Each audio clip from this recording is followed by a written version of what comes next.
should ever put money again before we take the thing out of the hands of government.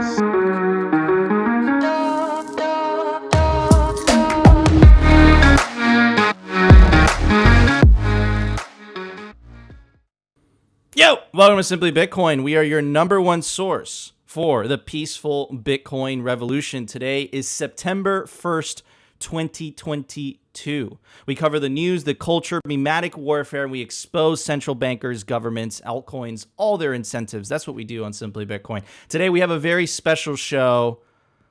We have Felipe. Felipe is a photovoltaic engineer. Very fancy. And he works on solar. And he actually reached out to us when we did an episode on the Texas power situation and how it was due to wind basically failing. It was not providing, and then that led to demands on the grid. And of course, the scapegoats blamed Bitcoin mining, when in result, it was really just bad energy policy. And Felipe reached out and he said, Nico, you know what? You got some things wrong and I would like to clarify. So I said, hey, come on the show and talk about it. So that's what we're going to do today. And of course, we're going to talk about, guys, this is the separation of money and state. The state is fighting back. That's what they're doing, right? We're going to make the case on why we believe the allegations by the DC Attorney General against Michael Saylor might have been political, might have been.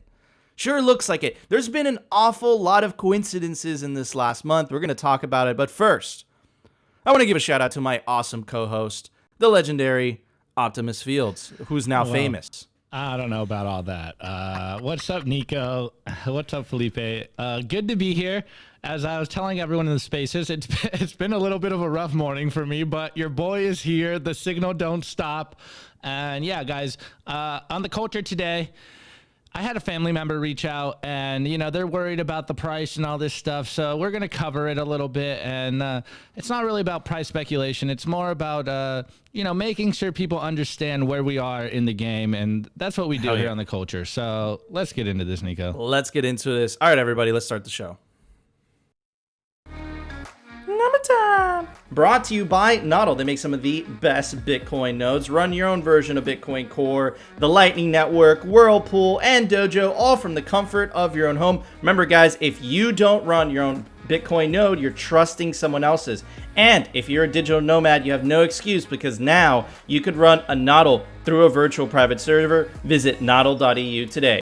That's right, guys. If you don't run your own Bitcoin node, you're trusting someone else's. And you're not choosing what Bitcoin software to download and what Bitcoin software not to download. You're not doing that. You're outsourcing that responsibility. We are here today because too many people outsource responsibility. Take personal responsibility.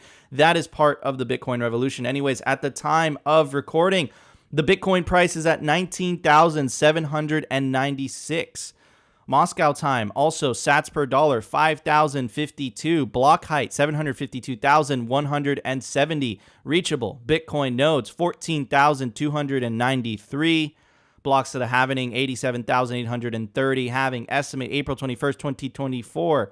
Total Lightning Network capacity, 4,620. Capacity value, 91 million US dollars. Hash rate estimate 208 exahashes. Realized monetary inflation 1.78%, taking the US dollar to school. And the market capitalization, Bitcoin's still a baby. We're sitting at 378 billion US dollars. Anyways, today I want to talk about some news. This is Brains. Check it out. Today marked a huge change in mining economics. Difficulty jumped 9.26%, the largest upward adjustment in the past 12 months. Difficulty represents, and the difficulty mechanism in Bitcoin is actually really interesting because it either increases or decreases to keep the block time at 10 minutes, right? And it also provides the necessary incentive. And the difficulty basically represents how much hash power is required in order to find the block, right? If the difficulty goes higher, it becomes harder to guess. If the difficulty goes lower, it becomes easier to guess, right? The increase pushed hash price down to nearly 0.08, its lowest in 2 years. And what does that look like? First of all, let's define hash price. This is our friends at Luxor. Hash price is a term coined by Luxor, refers to the expected value of 1 terahash of hashing power per day. And look at that, man. It looks absolutely bloody. This is basically from the all-time high, November, and it's just been a downhill. It's becoming becoming a very bloody day for Bitcoin miners. But remember, guys, this is by design. Check this out. Here is the Bitcoin mining ban. The Chinese Communist Party banned Bitcoin mining within its borders, and we saw a massive drop in the hash rate. And that led the Bitcoin network to automatically adjust the difficulty adjustment. And it was the largest difficulty adjustment in Bitcoin's history. It was 28 or 27.9%. And that difficulty adjustment, making the difficulty that much lower, provided the profit incentive for people to plug in old miners, for people to relocate their miners from China to a more friendlier jurisdiction. And that's exactly what happened. And this moment in Bitcoin's history, in my opinion, maybe it's not as significant as the fork wars, but holy cow, you saw a completely decentralized movement, no central party telling these miners to relocate to another country. It was the profit incentive alone. People in the pursuit of profit to plug in those old miners, to relocate those old miners. Some went to Texas, some went to El Salvador, some went to Kazakhstan. And in the process, the Bitcoin hash rate rose again. The more the hash rate, the higher that Bitcoin is theoretically computationally attacked, right? So just by people pursuing their own profit incentives, they're making the Bitcoin network stronger. Absolutely beautiful. And today, it got a little bit harder to mine, roughly 9% harder. So it's a bloody day to be a miner, but of course, what's going to happen? The difficulty is going to go up, and that makes it harder for other people to mine. That makes it harder for Bitcoin miners to mine. Some have to drop out because it's no longer economical again. And, you know, there's a synergy that's found. I don't know how else to explain it. Anyways, Opti, what are your thoughts, brother? Well, you know me, I'm always optimistic, and it's just beautiful to see that Bitcoin is working as intended, guys. Say what you want about the price. You know, as I said in the beginning, I'm getting texts from my family, and they're wondering whether Bitcoin is dead or not. And it's like, guys, everything is working as intended. But also, does this mean that the bottom is in? Like, only time will tell. I could be mistaken, Nico, and correct me, but I think I saw something on Twitter saying that historically strong upward adjustments of the hash rate marks the bottom of the bear market. So let's see what is going on out there. Of course, we don't need to speculate on it. We say the same thing every single day. Just stay humble, stack sats, provide the value, and understand that blocks will continue to come in roughly every 10 minutes. Bitcoin is working as intended. Don't get fooled by the Bitcoin obituaries out there and all the FUD in the legacy media. Everything is okay, people. We are fine. Everything is working as intended. Amen. Felipe, what are your thoughts, brother?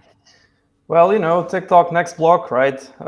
It's a brutal business, mining, especially now in a bear market. But in the bear market, that's when we build. And you know, us plebs, if you do mining at home, you're not expecting a big profit anyway. It's especially at this time, it's more for learning, getting started, seeing how the system works. Everyone should try it. And but you know, TikTok next block, Bitcoin don't stop. Absolutely. There's a saying in mining, which, you know, reminds me of to kind of reference what Felipe is saying. There's a saying, which is the only people that aren't successful in mining are the people that stop mining. Why? Because during the bear market, yeah, it might hurt a lot. And I tweeted this out actually a couple months ago. What you have to do is you have to survive. If you survive to the next halving and you keep those miners plugged in, you will be very happy you did so. But you might be underwater for a couple months. That's just the reality of it. That's how it is every bear market. In the bull market, the miners are geniuses. In the bear markets, that's very difficult. But all you got to do, very similar to hodling, just survive, and you will be rewarded. But anyways, let's move on to the news. Let's check it out. Daily news. Brought to you by CryptoCloaks.com. They make some of the best 3D printed Bitcoin merch, from node cases to key rings to the vents on the back of your ASIC for air management, and of course the famous 3D printed Bitcoin grenade toy, which comes in any custom color your heart desires. You want it in gold, they make it in gold. And you can take advantage of the promo code down below to get 5% off CryptoCloaks.com. All right, so I'm going to start off with this. Title of Bloomberg: Microstrategy's Michael Saylor sued by DC for not paying income tax. I'm going to read a little bit about it. DC Attorney General Karl Racine announced a lawsuit on Twitter Wednesday. Says, I respectfully disagree with the position of the district. Oh, this is Saylor's response. I got things out of order. Let me read the tweet first by the Attorney General of DC. It says, today we're suing Michael Saylor, a billionaire tech executive who has lived in the district for more than a decade, but has never paid any DC income tax for tax fraud. We're also suing his company, Microstrategy, for conspiring to help him evade taxes he legally owes on hundreds of millions of dollars he's earned while living in DC. It's the first lawsuit brought under DC's recently amended False Claim Act, encouraging whistleblowers to report residents who evade our tax laws by misrepresenting their residents, led by two people unanimously obtained the law and gave us enforcement authority. With this lawsuit, we're putting residents and employers on notice that if you enjoy all the benefits of living in our great city while refusing to pay your fair share in taxes, we will hold you accountable.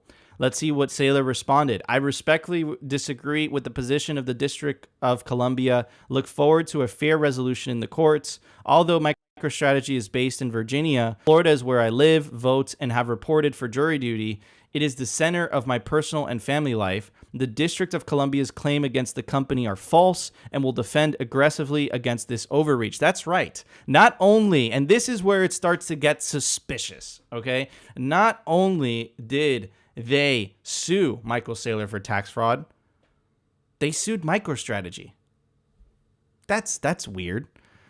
Anyways, the district case originated with the whistleblower who filed a complaint under seal in April 2021 under DC's False Claims Act, demonstrating his disdain for the rules that everyone else has to live by. Saylor publicly flaunted his billionaire lifestyle while bragging to his friends and associates about how he was evading taxes, district taxes. Shares of MicroStrategy fell 3.1% to $231 on Wednesday. Now, I believe this is political. Okay, you have to understand what Michael Saylor represents.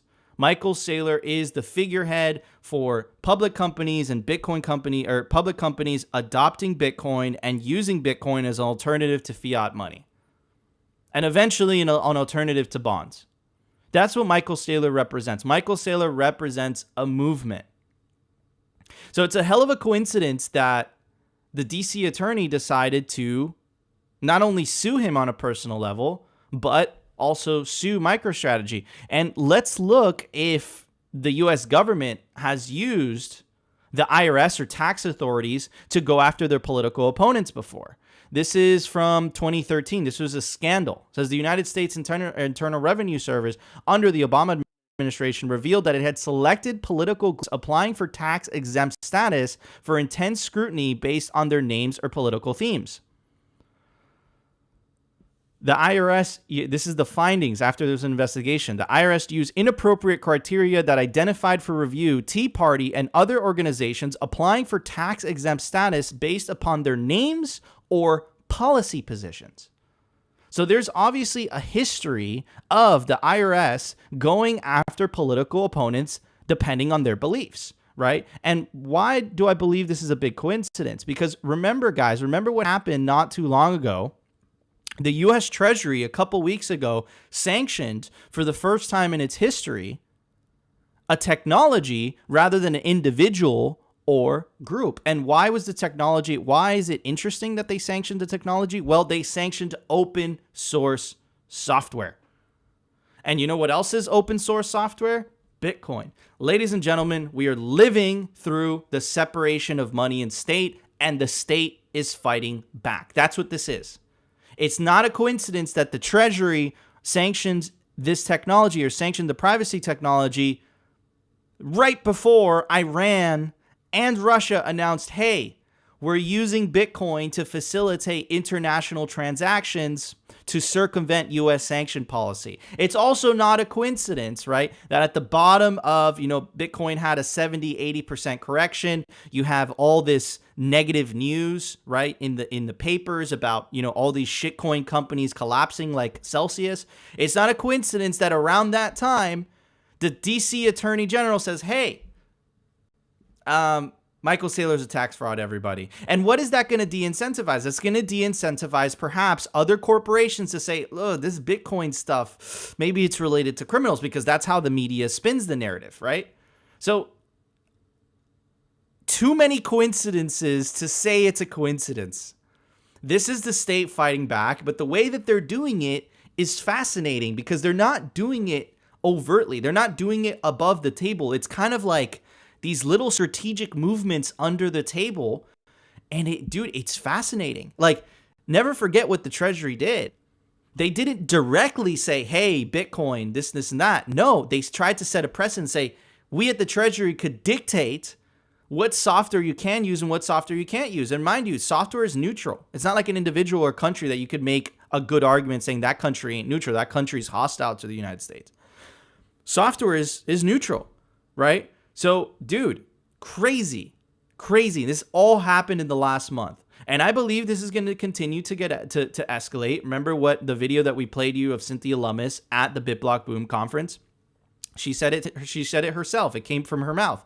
The most hostile federal agency is the Treasury, right? And you know what's also interesting is that it's the DC mayor, right? DC is kind of the head of the federal government. I don't know, guys. You can't confirm all these things that I'm saying, but I can say that there's no conspiracies, but there's also no coincidences. Anyways, Opti, what are your thoughts, brother? Well, this is definitely a they fight you moment, but like Nico said, they aren't going to outright, fight Bitcoin yet. I don't think we're at that stage of the game where they're just going to, do outright attacks on Bitcoin, because I say it all the time. When they do outright attacks on Bitcoin, it legitimizes Bitcoin, in my opinion. I love it when governments try to attack Bitcoin because it just makes our thesis even stronger. Of course, they're going to try to stop Bitcoin. And furthermore, of course, they're going to go after Saylor. Like, say what you want about Saylor, but he's become the face of Bitcoin, billionaire Bitcoiner, and they're trying to scare people away from Bitcoin and make an example here. So as someone that's this close to the news, it's very obvious what they're doing. It's all about framing. And also, again, say what you want about Saylor, but this is kind of based, if you ask me. I know Saylor has the compliance bro aspect of him. He's always kind of been the we need regulation in Bitcoin, compliance. But, that Saylor, or that video of Saylor going around talking about, my boating accidents, and if they come after me, I lost my Bitcoin in a boating accident. Yep. It's like they are going to try to make an example here, and we'll see how this ends up. But this is a feature, not a bug. And of course they're going to try to make Bitcoiners look like tax frauds and money launderers, because again, it's all about framing, and they're trying to scare the normie away from using Bitcoin. So it's going to be interesting to watch. I got my popcorn ready. My coins are in cold storage. So hey, bring it on, man. I say it all the time. Ban Bitcoin all you want. You're only banning yourself from it, and you're only hurting yourself. It's just it just goes to show that these politicians really don't care about the average individual, and it's all about incentives. So, Bitcoin exposes the tyrants and authoritarians' incentives, and we're just seeing it happen in real time. This is why we need to separate money from state. Yeah. Full stop. Full stop. Felipe, why don't you chime in on this, brother? Yeah, Saylor became a big public figure recently. His fame has skyrocketed, and I think it's also a political move, isn't it? Because he's gotten very famous, so they want to make an example out of him. I think this is like backstage moves going on. So they are trying to show a strong hand, especially with the IRS hiring all these people. They're trying to show force and scaring people. So in a way, as weird as it sounds, maybe it's not even about Bitcoin. It could be, could not be. I don't know if he did pay his taxes or not. Like, I don't want to judge on that. So that the truth will come out. But in the end, we won't remember him for that. We will remember him for his initiatives on education, online education, all the things he did for third world countries. Being able to get an education online, like that's what people should be talking about. And of course, all his contributions to Bitcoin. And of course, guys, don't forget the amazing meme material. Exactly. We're going to win this because our memes are better than theirs. Anyways, check out this comment by Nope. It's absolutely hilarious.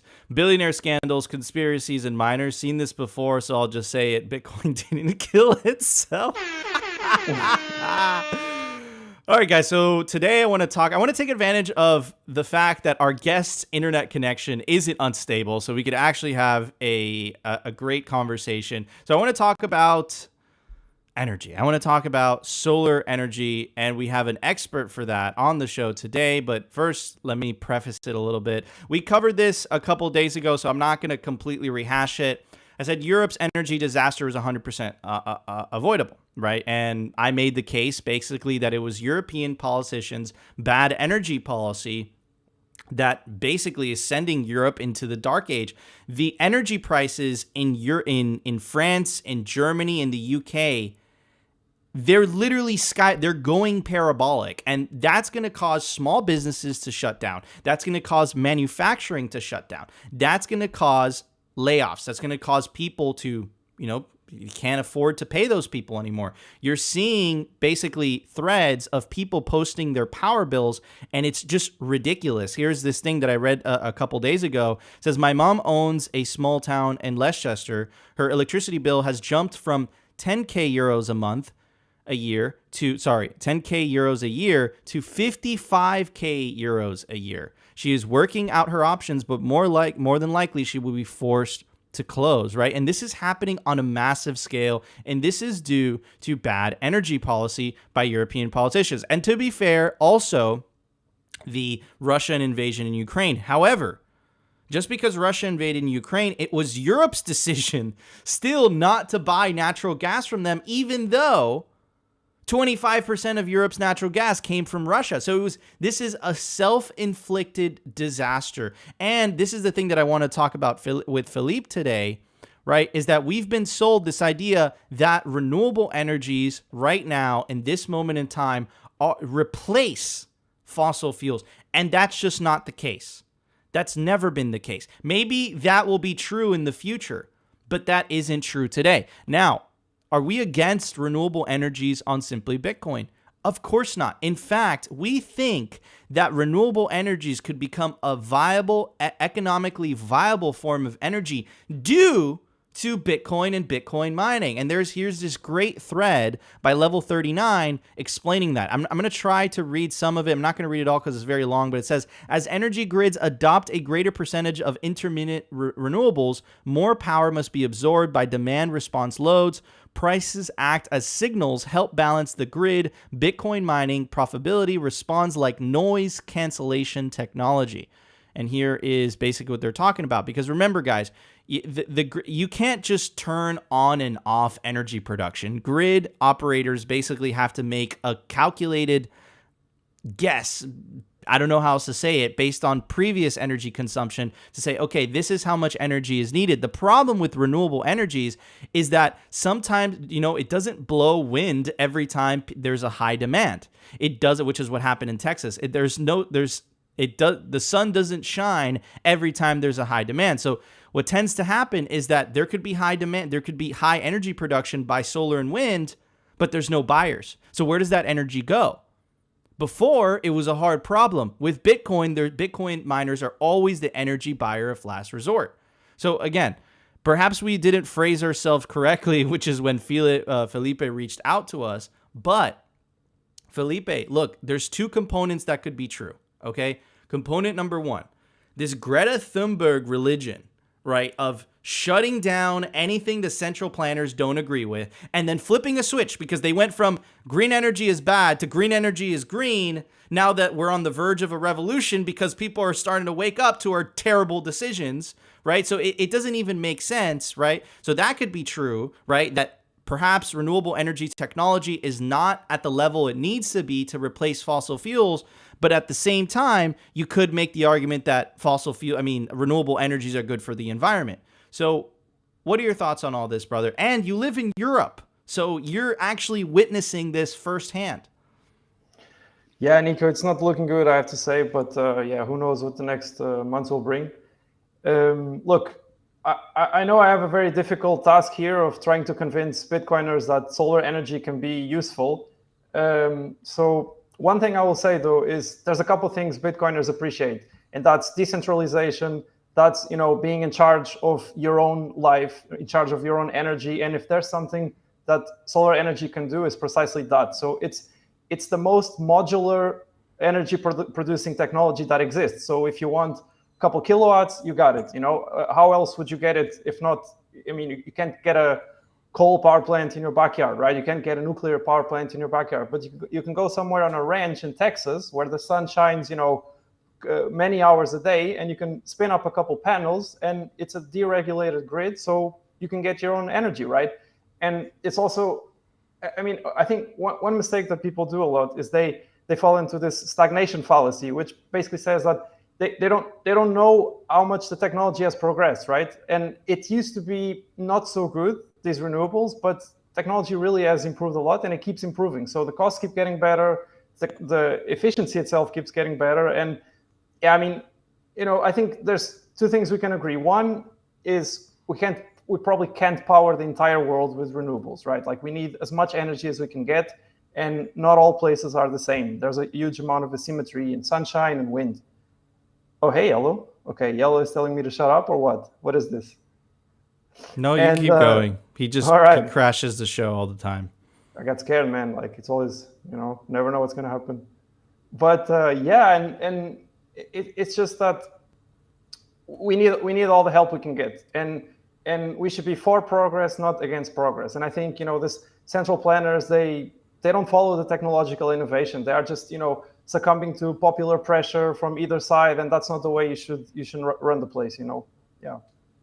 Yeah, no, but I want to kind of, because you buried the lead right there, right? Which is that solar provides sovereignty, and you don't have to depend on the grid. And I think that's a major selling point for Bitcoiners. So why don't you talk a little bit about that?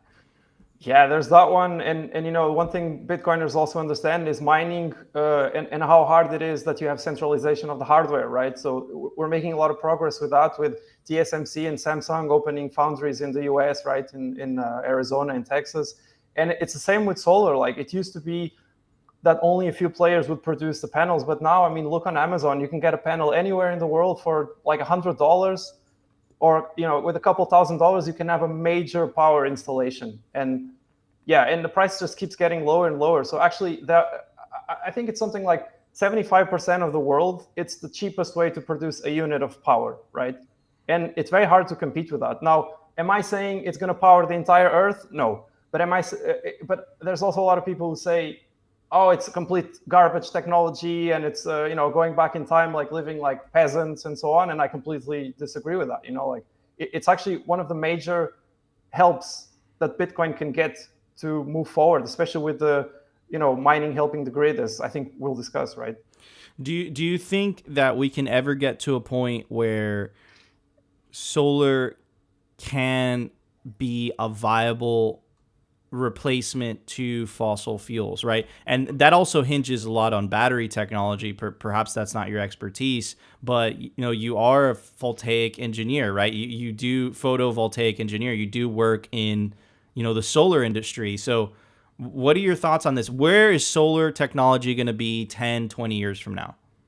Yeah. So first, I have to say that even though I would consider myself an expert, although that word is very negatively connotated. I'm just a guy who spent a huge amount of time looking into this stuff. So I don't like that word expert. It's also up to the market to decide, right? In the end, the market will decide. And I also don't have any. I don't want to say, yeah, we should do like this or we should do like that. Look, all I'm saying is the technological innovation has been amazing. So just to give you guys an idea, a solar panel right now will. The manufacturers are literally giving warranties saying that the power produced will remain above 90% of its initial power for 30 years, around 30 years. I mean, there's no other piece of hardware that can have such a performance. These things literally last forever. And after 30 years, you can squeeze 20 years more. And the only thing you need to do is basically clean the glass, there's nothing like that.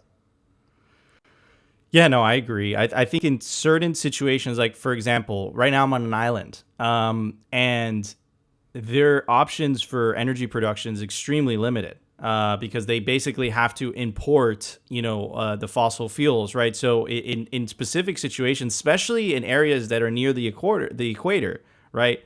I think solar is a great solution. I just think that, and I think Bitcoin really provides a solution to this where, look, the reality is that there isn't sun every day, right? It could be a cloudy day. It could be a hurricane. Another thing is that I know, for example, that the majority of energy that's used in cities or in populated areas is nighttime, right? And then solar, the majority of the energy it produces is during the day, right? So it's like this, like, kind of, it kind of sucks in that situation, but I am hopeful I believe that solar technology will continue to get cheaper. And I'm really interested to see what happens with battery technology, because I think it's really going to help your industry. But I'm also kind of upset because, and perhaps that's what happened during the Texas episode that you reached out to me, is that I think there's some very insincere people that are selling the public on technology that not yet can replace fossil fuels, and that has led to catastrophic consequences. I believe this winter people in Europe will die because it will be too expensive for them to heat their homes, and that's absolutely terrible. And perhaps you could make the argument that they used the solar movement, that could, perhaps you can make an argument that it was a noble movement, and they co-opted it for different goals. Perhaps you could make that's the case, right? Or you can make the case that it's just central planning doing central planning, what it always does, and just falling on its feet. I don't know. Anyways, Opti's perspective on this. What are your thoughts, brother? This is not my forte, but there is a question here by Propaganda. You got to stop saying that. It isn't, bro. I'm not the energy guy. I'm the culture guy and stuff. But I'd want to know this question as well. Like, how efficient are solar panels these days? I'm still waiting for Opti Jones here. I came for Opti Jones. Okay. Well, that's my next point. First off, we need to plug our article that just got dropped on Substack or simplybitcoin.news. Europe's energy disaster was 100% avoidable. Rustin continues to drop the facts and give you guys the sauce all day, every day.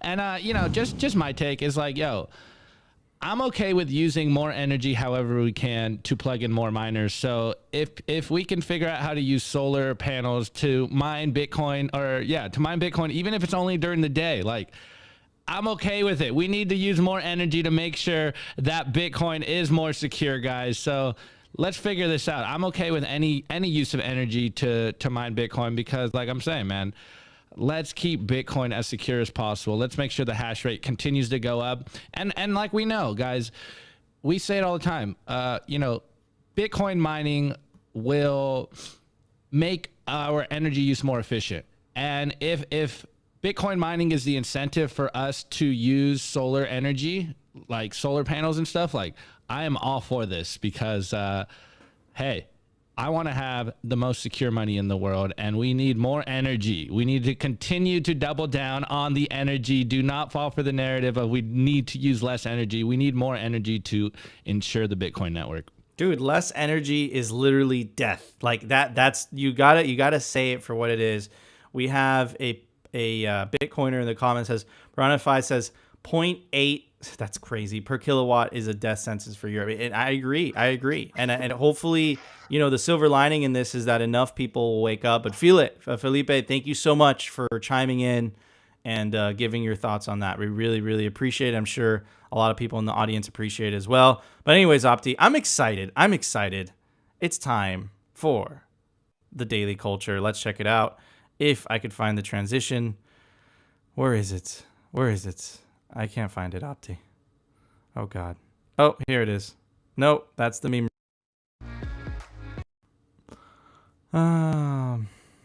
Okay, we're gonna do it live. We're gonna do it live.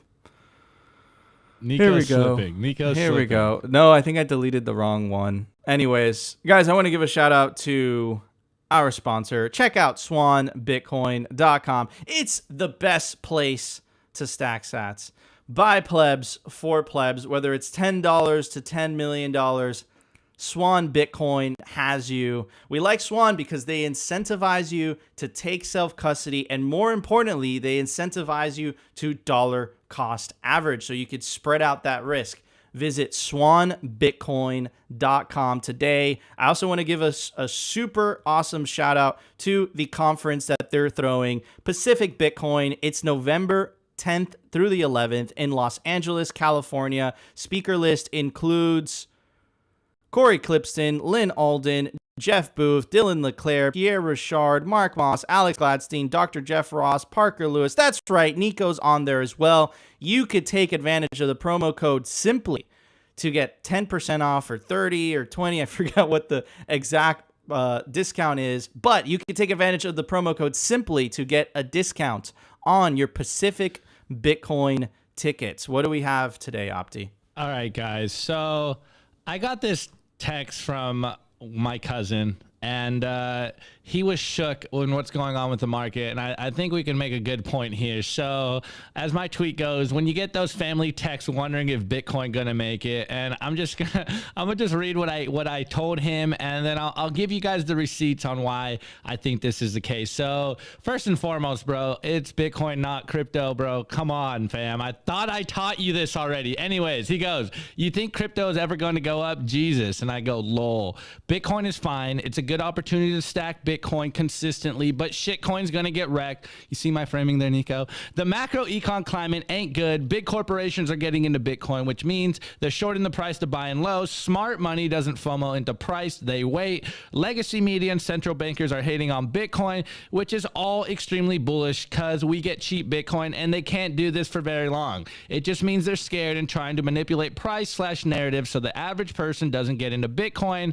It's not a time to be gambling. We're in a recession / a continuation of the '08 financial crisis, so it's a time to be securing wealth for the future and assets that can't be debased. So stay humble, stack Bitcoin, take Bitcoin into wallets you control, private keys too. I'll skip over that part. It's really as simple as saving in Bitcoin and going to live your life. This is the way. And he responds with, we'll keep stacking it. So also this morning, the legacy media is telling us that we're not in a recession, or at least Jan Yellen and Jerome Powell were saying that for the last couple of weeks. But we just got this article dropped on Bloomberg this morning, and it goes, Powell abandoned soft landing goals as he seeks growth recession. So forget about a soft landing, guys. Jerome Powell is now aiming for something much more painful for the economy to put an end to elevated inflation. They are finally understanding that the jig is up and they can't continue to gaslight you, but it's known to economists as a growth recession or a protracted period of meager growth and rising unemployment, but it stopped short of an outright contraction of the economy. Powell buried the concept of a soft landing, and the Fed's goal is to grind inflation down by slowing growth below its potential. It's a bit like dripping water torture. It is a torturous process, but less torturous and less painful than an abrupt recession. While such a scenario may not be as costly as an actual contraction, it poses dangers for the economy nonetheless. A tiger contained is not the same as a tiger loose in the street, but neither is it a paper tiger. Again, guys, let's go back to here. Remember how I said this is just a continuation of the '08 financial crisis. We are in a recession. Do not let them gaslight you anymore. And then furthermore, as we've been saying for a while, we have mega corporations getting into Bitcoin like BlackRock, and we say every single day, the smart money does not FOMO into Bitcoin. Do you think that it's a coincidence that, BlackRock gets into Bitcoin and now we are hovering at the last all-time high? It just broke 20K again. We'll see how long we stay under 20K. And I have to add this to the people out there, because you may think that Bitcoin is dying, but if these corporations are getting into Bitcoin, it's far from over, guys. And I really like this tweet right here by this guy at San Diego Pleb, and he goes, BlackRock is their bags while everyone waits for 10K Bitcoin. I say this all the time, guys. The fundamental game out there is the quote-unquote smart money comes in, they short the Bitcoin price, they pick up the Bitcoin price at a price they want, they load up their bags, and then we will get the announcement of all these investments and all these people getting in the Bitcoin, because Wall Street does not FOMO into the Bitcoin price. They are basically tanking the price so that they can pick up them bags and continue the game and scare out the plebs out of the freaking game. It's really this simple, which comes to this great tweet by Dr. Jeff Ross. And he goes, risk comes from not knowing what you are doing. And as much as I love my cousin, it is very apparent that he doesn't know what is really going on. He's not listening to me. It's going through one ear and out the other. And I know the toxic Bitcoin maximalist is having this same conversations with your families and your friends. They're wondering what is going on. They haven't put in the work. And you just gotta, baby them and be like, guys, blocks are still coming in. The hash rate is adjusting. Bitcoin is working just as planned. There's nothing to fear. Do not get shook out because of the price volatility. It is a feature, not a bug. Remember what we tell you guys every single day. Censorship resistant money, 21 million hard cap. This is the way. Everything else is noise. As long as blocks are coming in, as long as we have not debased our currency, as long as there's no more than 21 million Bitcoin, I am not concerned one bit. It just hurts a little bit. We're a little broker than we were a couple months ago, but no biggie, because I really love this tweet. And shouts out to Mr. Hodl, King Pleb himself. He is one of the most toxic, and I love this tweet right here because it's the same idea. Look. But the first Bitcoin-only individual I ran across was Mr. Hodl, and that pushed me back on my now, in hindsight, ridiculous, stupid points and opinions. He brought up valid points repeatedly, and it didn't matter. It was required that I get wrecked. I wouldn't be here if I didn't get wrecked in 2018. There's two fundamental people in the market. There's people that are going to run away once they get wrecked, or there's people that are going to double down on their education. And here we got a perfect example by a perfect system. Nothing changed until I asked why Bitcoin never faded away like everything else, what actually is money, and began reading and listening to podcasts, i.e. self-education. I know each person is different, but the best teacher seems to be consequences and curiosities. And shouts out to Yellow in the chat. I had to add this because this is still on the same theme. Bitcoin punishes you when you're weak and rewards you when you're strong. It transforms you to a better version of yourself. I've been telling you guys this exact same thing for a while. Coal under pressure makes diamonds, guys. This is your time to continue to stack, continue to double down on your education. And as I put right here, this is an old tweet. 2020, and I'm responding to my buddy Justifer, and he goes, I think to build a true hodler, they have to lose a bunch and figure out whatever to sell or not, and if they hold, they research. And as the cliche meme goes, time in the market beats timing the market, sink or swim. Guys, just continue to double down on your education, continue to stack sats, continue to spread the signal, continue to provide value, and you will be rewarded. As Nico was talking about Bitcoin mining, the only miners that are losing money is the people that quit. And I agree with this thesis, this perspective when it comes to Bitcoin. The only people that get wrecked in Bitcoin are those that sell their Bitcoin. Just hodl your Bitcoin, hold on to them Bitcoin, because as we tell you guys all the time, there's only 21 million Bitcoin. Infinity divided by 21 million, simple math. It's so simple that I can do the math. But if you're a visual person, I had to add this. I know we don't speculate on this show, Nico, but I think that this is some signal right here, guys. Bitcoin price chart should always be displayed like this. You all already know, number goes up, and as number goes up, freedom goes up.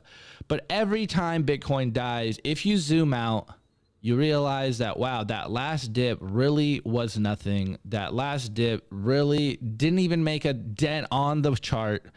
Bitcoin price will continue to go up, guys, because we are living in a world where fiat money is going out of control. The financial system is so wrecked that as I covered, they've been trying to gaslight you about recessions. They've been trying to gaslight you about inflation.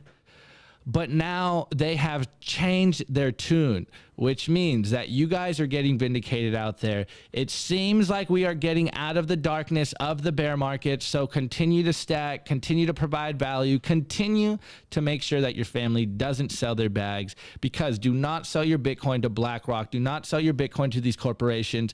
This is what they want. This is what the legacy media wants from you. They want you guys to get scared. You know, we have the Michael Saylor news. They want you to consider yourself a criminal. They're going to try to play all kinds of mind games on you. But if you studied, if you know why you hodl, this is all noise, because blocks are still coming in. You have coins in cold storage, and there will only ever be 21 million Bitcoin. This is the signal. You literally don't have to go any deeper than that, in my opinion. Keep it simple, guys. Provide the value and go and live your life. This is what Bitcoin promises, and this is what you need to do. Fix your mind and your ass will follow. So, boom. Know why you hodl. Boom. Wow. Hell yeah. Love that. Love that culture by Opti. Bringing in the fire. Yeah, man, it's the messages from family every time, you know, like I at least get one message from my mom or something. But now she's been hodling for so long that she's become a Bitcoiner, even though she doesn't really know how to use it, but she's still hodling regardless. But yeah, no, initially it was always like, are you okay? What's going on with you? You always get the message from friends like, should I buy now? You know, but that's usually at the top of the bull market. That's usually a really good sell signal when you start getting those messages. Those friends that haven't talked to you in forever, but they know you're in Bitcoin, they hit you up to like, hey, what's going on, bro? And I always tell them the same thing. I was like, dude, just buy a little bit, forget about it. But it never works. But I'll tell you this, and I said this a while, like not too long ago. I think it was on the Spaces. The biggest convincer, the biggest orange pillar, in my opinion, is when you tell somebody, and then a year later, 2 years later, 3 years later, number go up, technology does its thing, and then they remember, holy crap, a friend was telling me about this years ago, but I forgot to do anything about it. You know, so yeah, man, it's interesting, and I think it was Mr. Hodl or someone basically making the case that Bitcoin is for everybody, but that doesn't mean everybody's going to adopt it, right? So anyways, Felipe, what are your thoughts on this? What's your take? Damn, Opti, that graph was some A-grade hopium right there. I'm still coming down from that, man. Like, I got you, bro. But yeah, I mean, we're built different. Long time preference, you know, and of course we all have those stories. Like I also heard about Bitcoin couple years ago, didn't do anything about that, but doesn't matter the past. What matters is the future. And think about it, guys. Like think about the Opti scale on that graph. That's going to be 50 years, 100 years. Who knows what's going to happen at that time? Like we got to think about the future, the long distance future, and Bitcoin will be alive then. No one can kill it, you know. Yeah. No, I agree. I'm kind of distracted because Yellow's sitting on my lap.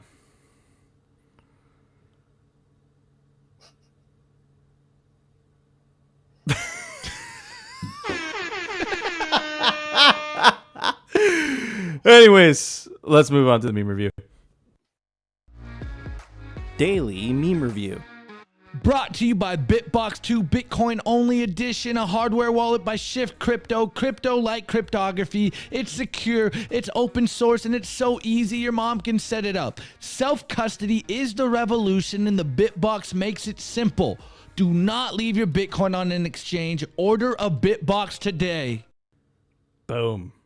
That was some high energy. Wow, I killed that one. Anyways, guys, of course, this is the meme review. As Nico says all the time, if tweets are the bullets, memes are the artillery in this memetic warfare, in this information war. But of course, put your meme review score in the chat so we can cover it. This first one, it is a meme, but it also, it's got some words to it. So as you can see, it's a meme by Jameson Lopp, and he goes, the human condition, suffer as in, you know, put in the work, proof of work, work out, build your body up, or suffer and be a fat slob and have your life be in disarray. But I was going to just add that meme by itself, But I really like what Amber XBT added on top. And he goes, everything can be taken from a man but one thing, the last of the human freedoms, to choose one's attitude in any given set of circumstances and to choose one's own way. And this is Viktor Frankl, A Man's Search for Meaning. I highly recommend this book. It's a great book. It's filled with a lot of optimism and a lot of psychological hacks on how the human brain works and how to get through all of the crazy stuff. And the reason I add that, guys, is because you guys feel it. I feel it. It's crazy times. And this is why I've been going so hard on staying optimistic, staying positive in the face of all these obstacles and pushing the good word of Bitcoin, because it's much more effective than all the pessimism, guys. I know it gets dark out there, but Bitcoiners stay winning. Anyways, this next one's by Coinbits. They've been killing it. They put out great threads, but this one is one of my favorites. And as you can see, it's got Bitstein tagged in here, he's one of my favorites. I wouldn't be here without Bitstein. And this goes, Bitcoin security model, and it's Pirate of the Caribbean, and everyone's node is just, in a Mexican standoff about to shoot each other because Bitcoiners are paranoid and Bitcoiners don't trust each other. And this is the way. I run a node, I use a node because, hey, you can't tell me what my money is. I verify myself. Anyways, on the same theme, we've been talking about Europe's energy problems all week, or actually probably all month. And this one's by @Rothmus, and he's talking about some stuff. But anyways, this is the superhero pressing the nuclear button. It goes, turn on nuclear power plants or starve but be woke. And it's Europe. They're so shook. Guys, again, check out simplybitcoin.news. We just dropped a new article that is called Europe's Energy Disaster Was 100% Avoidable. If you want the receipts, we have it for you guys on our Substack. This next one is by Becca. Shouts out to Ghost of Becca. And she goes, hi, friends. My name is Becca, and I really like Bitcoin. And I really like you, Becca, by the way. And she goes, this is Becca. She holds Bitcoin. She doesn't complain that the markets are going down. She is happy because she can stack cheap sats. Be like Becca. Thank you, Becca. I hope that my cousin watches this, because that's basically what I said with the wall of text. But hold on. Because Becca just said she was blessed by Satan. Do we really want to be like Becca? Oof, do not be like Becca. Okay, this next one is by World of Rusty in response to my Template Tuesday on Wednesday. Don't make fun of me. I am fried. I forgot what day it was. And this World of Rusty goes, Shitcoiners 2022. It'll be different this time, guys. And, the flippening is soon. We got Nick Carter underwater, we got Vitalik underwater in a scuba suit, and we got Roger Ver underwater, and we got a bunch of dead shitcoiners in the background. The flippening soon, TM. Yes, keep waiting for the flippening. This next one is by Chairforce BTC, and it goes, Boomer Bitcoin memes gonna be like, and there's two dogs, and he goes, I smell bottom, and he's smelling the dog's ass, and the dog's name is Bitcoin. Are we at the bottom? I sure hope so, guys, because, hey, how much lower can we go? And this last one, this is for you guys that continue to stack. I know you want girlfriends out there. I know you're lonely. So I stacked the September 2022 dip. You can be a fat old man and you'll still get a pretty girlfriend. So anyways, my meme review score is this patch that I got from Mike Hobart himself, the Great American Mining Patch. Thank you very much, bro. I love it. Anyways, Nico, what is your score? Yeah, bro, I have a very special score for us today. I'm going to give it a Bitbox 02. And we're doing a giveaway, by the way. We're going to give away a Bitbox. Our friends at Bitbox are going to do a giveaway. So the way that you enter into the into the giveaway, what you do is you comment down below, you subscribe to the YouTube channel, and then we're going to use one of those like random picker things, and that's going to pick a random person in the comments, and then you'll win a Bitbox. And then what you do is you contact us through Twitter DM, they're open, or you can hit me up directly. And yeah, if you are the winner, if it picks you, it's just like this random software that picks a random comment. So if you want to enter, go down below, comment in the chat, say Bitbox02, and you'll have a chance to win a Bitbox. And we'll do this for the next couple days, and then we'll pick a winner, and we'll do it live, maybe on Saturday's episodes, maybe on Monday's episodes. Who knows? But yeah, my score is a Bitbox. Let's read. Felipe, what would you give those memes? Well, I think I'll give these memes my phone, because you guys realize that there's one of these in every corner of the earth, and that's all you need to be a part of the revolution. Boom, boom, boom. Thank all right, you. let's go through some. I give those memes an unreturned security deposit. All right, next one. I give those memes a winter is coming meme. Good score. Good score. I give those memes an empty mempool. Good, very good, very good. Andres says, I give it one ginger woman soul. Becca has no soul, bro. Okay, BTC pins. I rate those memes. This BTC pins mug, Extemos gifted me the other day. Extemos. Good dude. Rachel, I give those beams a cooking apple. All right, interesting. Mr. Robot. Motherfucker. I give those memes one foundation devices. I give those memes a pile of furnace-ready fiat to keep them warm this winter. I give it Klaus Schwab's swimsuit. Very nice, very nice. Yellow says, Yellow gives them a prison-free pass for tax crimes. Nice little reference to Saylor. I like it. Lucky Redfish says, I give those memes Vitalik's art. All right, next one. I give those memes my soul. Becca, you have no soul to give. Last one by Narwhal Tacos. I give those memes the time of the day. All right, guys, that was the meme review. Remember, we are doing a giveaway of a brand new Bitbox. Our friends from Bitbox are helping us. All you got to do is comment down below, subscribe to the Simply Bitcoin channel, and we'll use one of those websites that randomly pick one of the comments.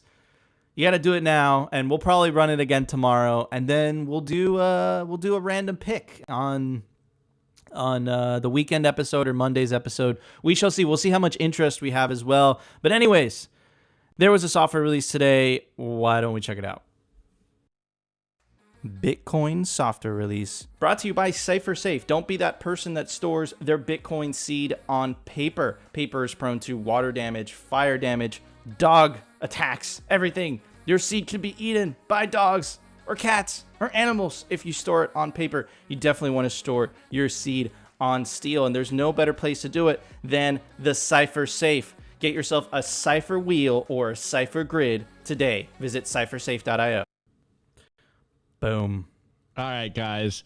Today's software release is BTCD version 0.23.1, a beta release. And so you can see, this is a big one, so I'm not going to cover it all, guys, but definitely go check this stuff out. And of course, if you like what we're doing, check us out on Apple Podcasts, on Spotify, on Anchor. And if you think we are providing you guys value, we are on Fountain app, and you can stream us sats, guys. Yellow, I see you're going to meme me. I endorse it. Yes. Anyways, Nico, let's roll this one out. Yeah, let's roll this out. Guys, I see people commenting Bitbox in the live chat. Comment on the actual chat of the video. Don't comment in the live chat. I think that's how the software works. Do that if you're interested in winning a Bitbox. But anyways, I want to give a shout out to our awesome sponsor, RepresentLTD.com. Opti and I wear the merch every single day. He makes Bitcoin merch. He's making Simply Bitcoin merch. It's comfy. It's stylish. Look at the show it again, Opti. Show it again. That's the Bitcoin merch. That's right. That's a dude with an AK-47 and a bag of Bitcoin. It's dope AF. You can take advantage of the promo code down below to get 10% off RepresentLTD.com. I also want to give a very special shout out to our awesome guest, Felipe. Thank you for joining us today. It was a pleasure, boys. Where can people find you, brother?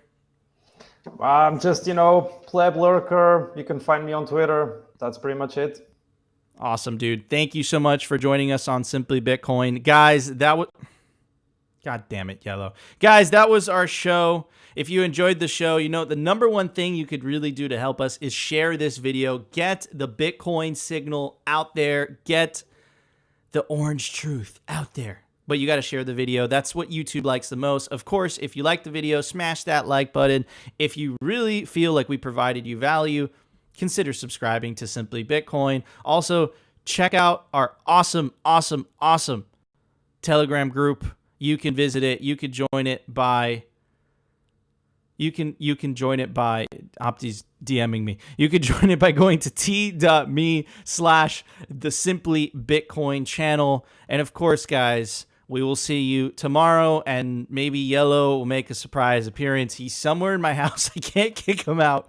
Definitely consider coming back to Simply Bitcoin tomorrow. We love you. That was the show. See you guys later.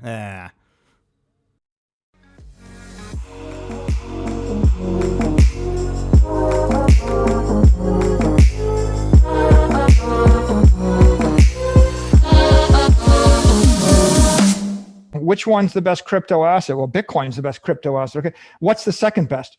There is no second best.